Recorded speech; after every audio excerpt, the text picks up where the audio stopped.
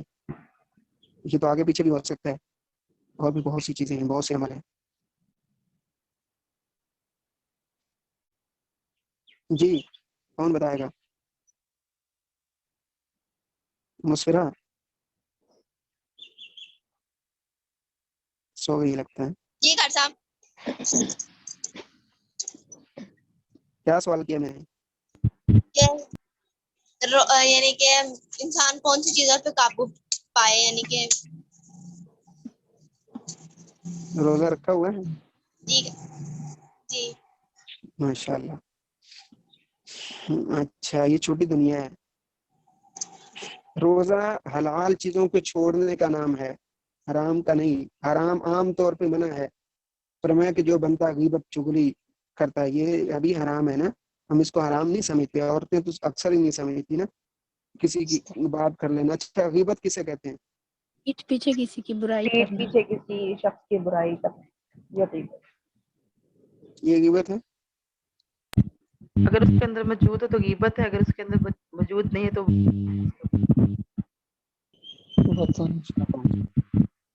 دیکھیں کسی کی غیبت کرنا, کسی کے بارے میں کچھ ایسے الزامات لگانا, ایسی باتیں کرنا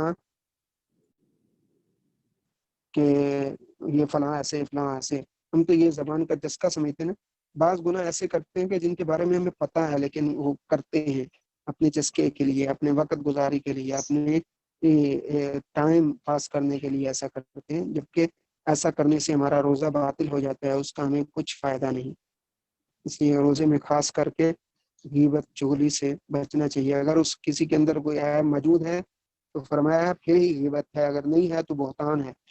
بہتان بھی بہت بڑا. اگر کسی کو لڑانے کی بات کرتے ہیں, کسی کو ایسی بات کرتے ہیں کہ جو یعنی کہ چغلی کے معنی میں آتی ہے, تو یہ نمیمہ بھی بولتے ہیں, اسے قطعاتن بھی کہتے ہیں, اور یہ بھی بہت بڑا جرم ہے. اللہ رب العزت ہمیں اس سے محفوظ فرمائے. اور ایسی تمام چیزوں سے اگر ہم گالی دیتے ہیں, جھوٹ بولتے ہیں یا غیبت چغلی کرتے ہیں, یہ حرام کے کام ہے.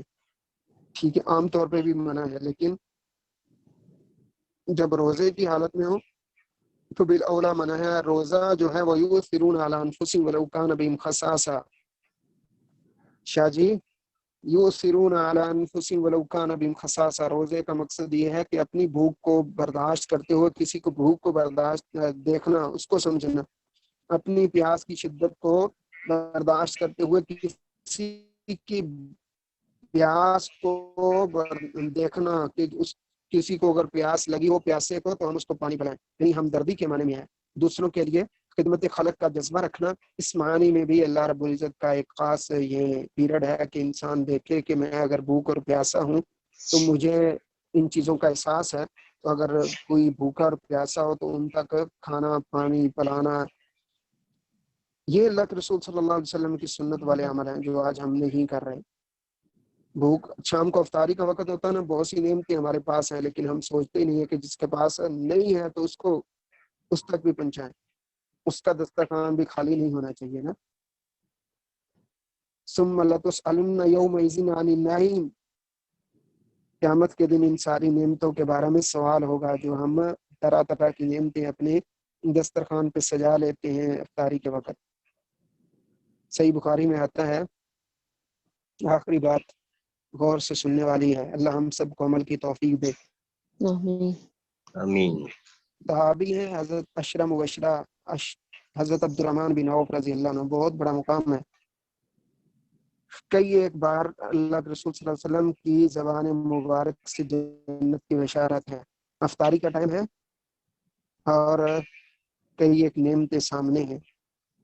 بیٹا ابراہیم بھی پاس بیٹھا ہوا ہے. اچانک سے نعمتوں کو دیکھ کر رونا شروع کر دیا, آنکھوں میں آنسو ہیں, اور کیا کہہ رہے ہیں کہ کہیں ایسا تو نہیں ہے کہ جو ہم عمل کر رہے ہیں اسی کے بدلے اللہ ہمیں دنیا کے اندر ہی لوٹا کے دے رہا ہے.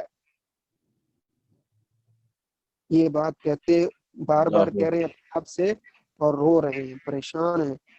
اور بالکل افطاری کا ٹائم ہو گیا تو بیٹا کہتا ہے ابو افطاری کا ٹائم ہو گیا, افطاری کر لیں, پریشان نہ ہوں, اللہ آپ سے آسانیوں والے معاملے کرے گا.